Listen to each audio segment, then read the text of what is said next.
Era o aniversário do Rodrigo, do filho dela, e Deus havia abençoado ela com a casa dela, que ela comprou aqui no 22 de abril. E ela contando os detalhes da casa dela, ela falando que era uma casa horrível, tinha uma brecha. Eu lembro que ela contou que tinha uma brecha e a casa era ruim demais aonde ela morava. E alguém chegou para ela e falou que no 22 de abril estava vendendo uma casa.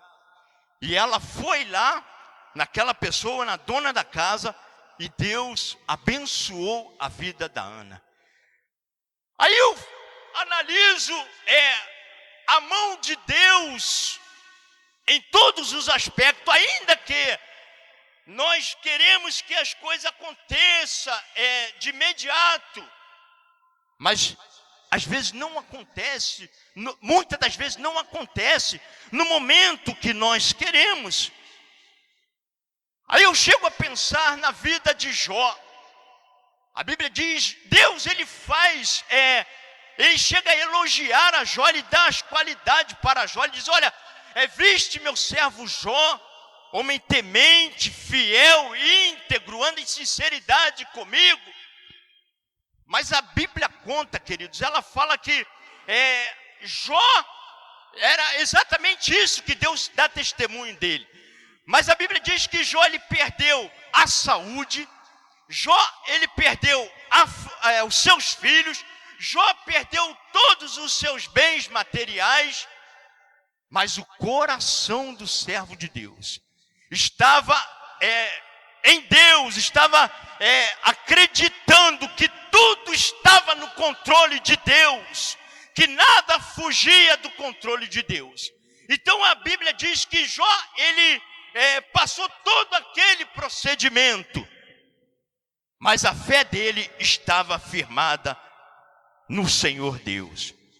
Outro episódio que eu vejo aqui na Sagrada Escritura, a Bíblia diz que a igreja, ela pegou uma proporção muito grande. Pedro, num dos seus sermões, o apóstolo Pedro, ele pregando a palavra de Deus, ele já tinha sido revestido com o Espírito Santo, recebeu uma porção do Espírito Santo sobre a sua vida, e a Bíblia diz que numa mensagem do apóstolo Pedro, quase 5.000 almas se converteram ao Senhor.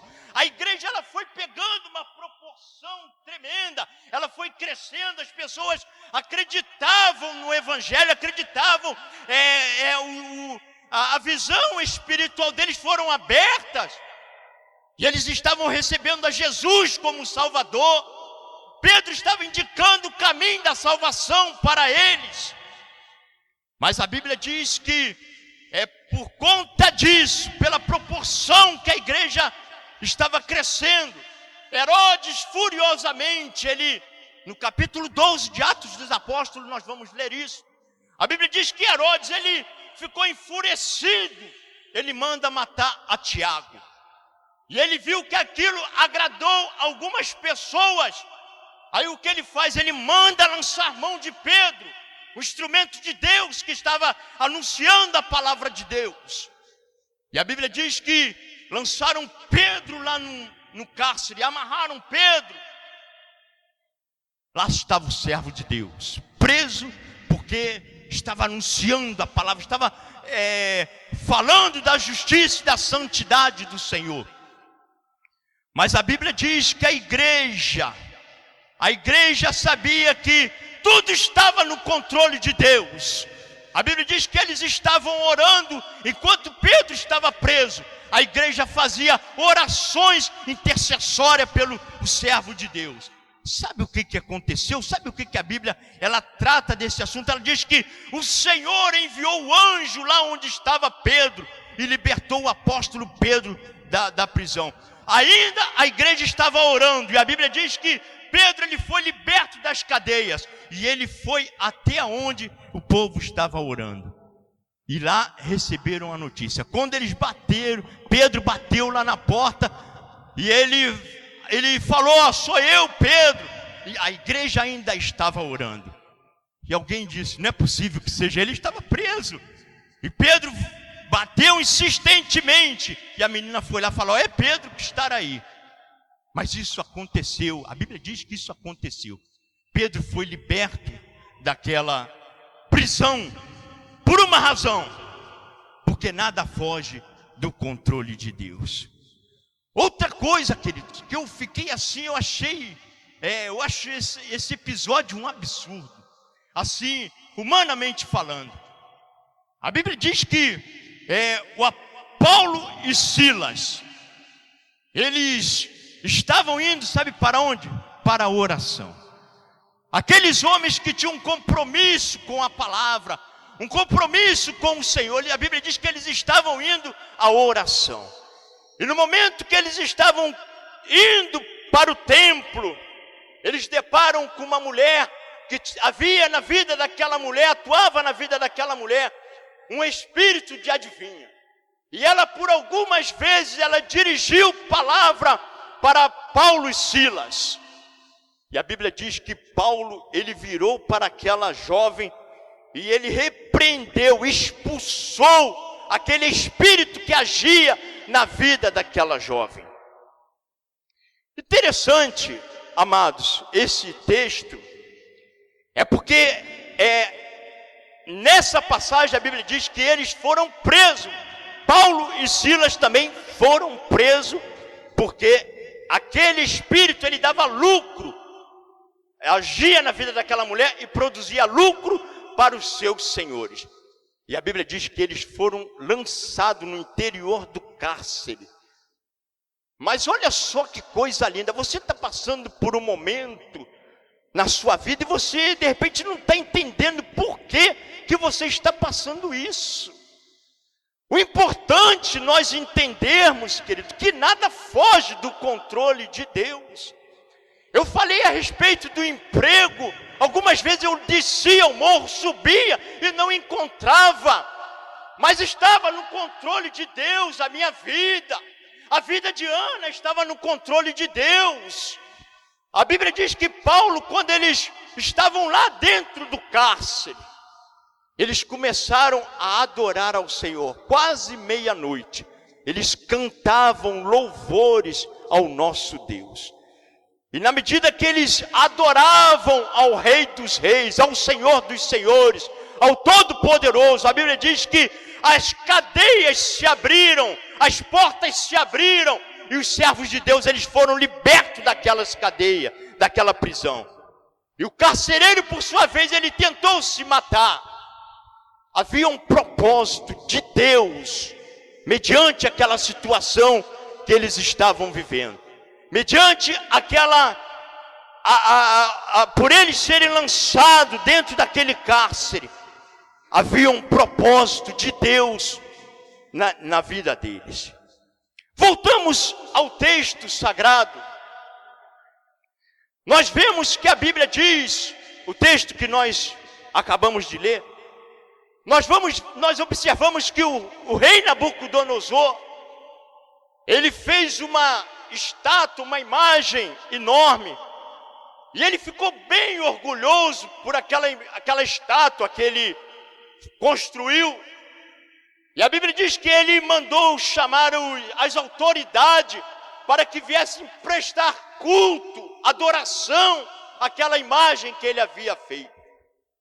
Mas tinha homens de Deus que eles adoravam somente o Deus verdadeiro, o Deus todo-poderoso, o Deus criador dos céus e da terra.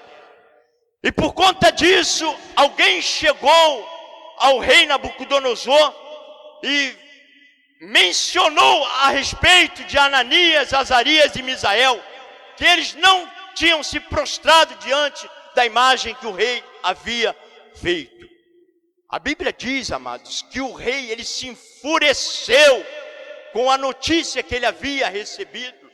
Ele ficou muito indignado, o texto diz isso, ele se irou com o comportamento de Ananias, Azarias e Misael. Eram servos de Deus. E o rei ainda deu uma oportunidade para eles. Mandou chamá-lo e falou assim: é de propósito que vocês não querem adorar a imagem que eu construí? E eles não recuaram, eles falaram: sim, rei, é exatamente isso. Ousados, homens que sabiam que tudo aquilo que estava acontecendo estava no controle de Deus. A Bíblia diz que o rei, ele mandou aquecer a fornalha mais ainda do que ela estava aquecida, e pegou os homens mais fortes lá do palácio e mandou lançar aqueles 3 homens dentro da fornalha. A Bíblia é interessante, olha só como Deus cuida de cada um de nós, querido. A Bíblia diz que não cai uma folha da árvore sem a permissão de Deus. Não cai um fio do meu cabelo, do nosso cabelo, sem a permissão de Deus. Tudo que acontece em nossas vidas é com a permissão de Deus. Aí a Bíblia diz que eles pegaram os homens mais fortes para lançar os servos de Deus dentro daquela fornalha. Aqueles homens, eles foram consumidos pelas chamas daquela fornalha. E os 3 servos de Deus foram lançados dentro daquela fornalha. Mas a Bíblia diz que o rei Nabucodonosor, depois ele chega lá naquela fornalha para ver o que havia acontecido, se o fogo havia consumido a vida daqueles homens. Aí o texto diz que foram 3, e o rei, ele vê uma 4ª pessoa lá dentro. Ele ficou pasmo com aquela visão que ele estava tendo. Ele ficou perplexo com aquilo que ele estava vendo. Aquilo era uma coisa sobrenatural. Se ele tinha lançado 3, como tinha 4 lá dentro? Era a provisão de Deus para os servos dele naquele momento. Era o anjo do Senhor que estava lá no momento de angústia deles, no momento de aflição, de luta deles. O Senhor não desamparou os seus servos.